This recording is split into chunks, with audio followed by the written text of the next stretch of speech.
आमचे देवाभाऊ यांची निवड झाल्याबद्दल संपूर्ण महाराष्ट्राच्या भगिनी आहे करने के लिए।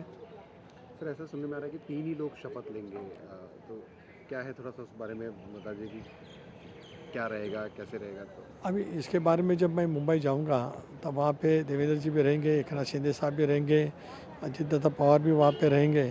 तो वहाँ जाने के बाद हम मिलकर बात करेंगे उसके बारे में।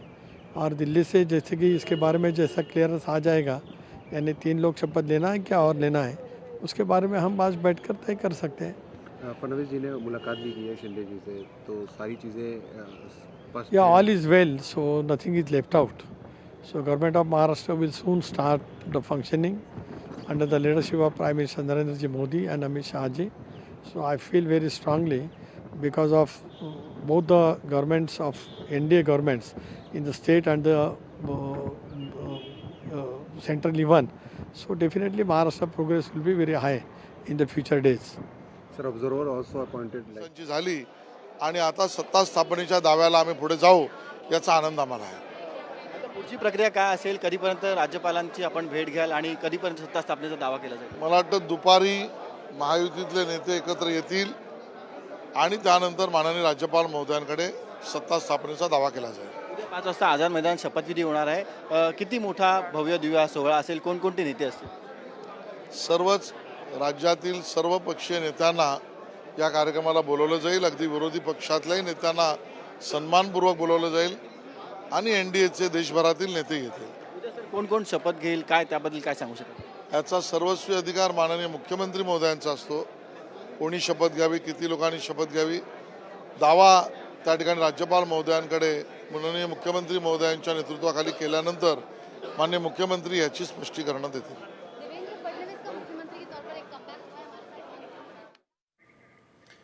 तर आपण बघतोय देवेंद्र फडणवीस जे आहेत ते एकनाथ शिंदेंची भेट घेणार आहेत। फडणवीस दुपारी 2 वाजता शिंदेंना भेटणार आहेत अशी माहिती आता समोर आलेली आहे कि देवेंद्र जी मुख्यमंत्री की शपथ लेंगे। उप मुख्यमंत्री एकनाथ जी शिंदे और अजित दादा भी शपथ लेंगे और अच्छा महाराष्ट्र का ताकतवर एक नेतृत्व के माध्यम से देवेंद्र जी काम करेंगे। सर एक आखिरी सवाल, आप इंडिपेंडेंट एमएलए, क्या कोई इंडिपेंडेंट भी कल शपथ लेंगे?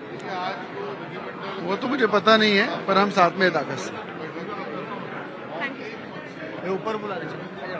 तर आपण बघतोय यावेळेची सगळ्यात महत्त्वाची बातमी, गटनेतेपदी निवड झाल्यानंतर देवेंद्र फडणवीस थेट काळजीवाहू मुख्यमंत्री एकनाथ शिंदे यांच्या भेटीसाठी जाणार आहेत आणि यावेळेस या 3ही नेत्यांची एक बैठक होईल अशी माहिती समोर आलेली आहे। साम टीव्हीवर ही एक मोठी आणि महत्त्वाची बातमी आपण पाहतोय। आता देवेंद्र फडणवीस एकनाथ शिंदेंच्या भेटीसाठी जातील। शिंदेंनी उपमुख्यमंत्री असावं अशी आमची इच्छा आहे असं शिंदे गटाच्या उदय सामंतांनी म्हटलं होतं आणि दुपारी 2 वाजता म्हणजे एका तासाभरातच आता देवेंद्र फडणवीस थेट एकनाथ शिंदेंच्या भेटीसाठी वर्षावर जाणार आहेत अशी माहिती आता समोर आलेली आहे। यावेळी एक महत्त्वाची बातमी, आज भाजपच्या कोर कमिटीची बैठक झाली आणि त्यानंतर गटनेतेपदी देवेंद्र फडणवीस यांची निवड झालेली आहे। म्हणजेच महाराष्ट्र राज्याचे आता देवेंद्र फडणवीस हे मुख्यमंत्री होणार आहेत। उद्या हा शपथविधी त्यांचा होणार आहे आणि त्या आधी आपण बघतोय लाडक्या बहिणींच्या संरक्षणासाठी देवेंद्र फडणवीसांचा विश्वास हा पूर्ण महाराष्ट्राला लाभलेला आहे आणि म्हणून पुन्हा ते आलेत, कारण त्यांनी म्हटलं होतं की मी पुन्हा येईल आणि आज महाराष्ट्राच्या खऱ्या अर्थानं शाश्वत विकासासाठी त्यांनी दिलेलं वचन पूर्ण केले आणि हा विकास असाच वाढत जाणार आहे।